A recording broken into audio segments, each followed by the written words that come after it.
नमस्कार.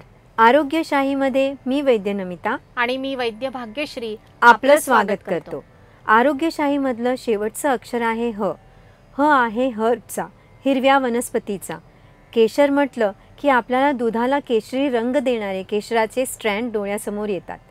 असंच अजून एक केशर औषधात मोठ्या प्रमाणावर वापरलं जातं. याला म्हणतात नागकेशर. नागकेशराचा मध्यम आकाराचा वृक्ष असतो. याच्या फुलातलं केसर औषधामध्ये वापरलं जातं.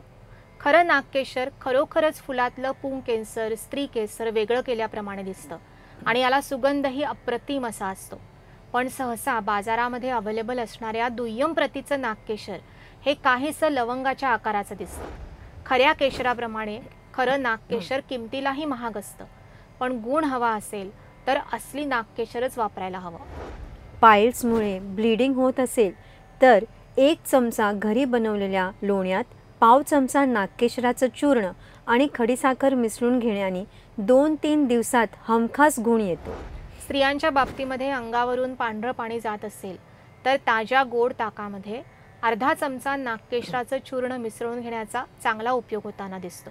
पिरियड्समध्ये अधिक रक्तस्राव होत असेल तर रात्री झोपण्यापूर्वी अर्धा चमचा नागकेशराचं चूर्ण आणि साजूक तूप एकत्र करून ठेवावं व सकाळी उठल्यावर अनशापोटी सेवन करावं.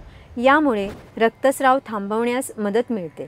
अंगाला खूप घाम येत असेल व त्यामुळे दुर्गंध जाणवत असेल तर अर्धा चमचा नागकेशराचं चूर्ण पाण्यासह घेण्याचा चांगला उपयोग होतो. पूर्वीच्या काळी नागकेशर हे घरी बनवलेल्या मसाल्यातील एक घटक द्रव्य असे. सध्या मात्र रेडीमेड मसाले वापरण्याचा ट्रेंड रूढ झाल्यामुळे नागकेशराची फारशी माहिती नसते. पण एक गुणकारी औषध म्हणून नागकेशराचा आपण घरच्या घरी उपयोग करू शकतो. अशाच उपयुक्त वनस्पतींची माहिती करून घ्यायची असेल तर पाहत रहा आरोग्यशाही लोकशाही मराठीवर.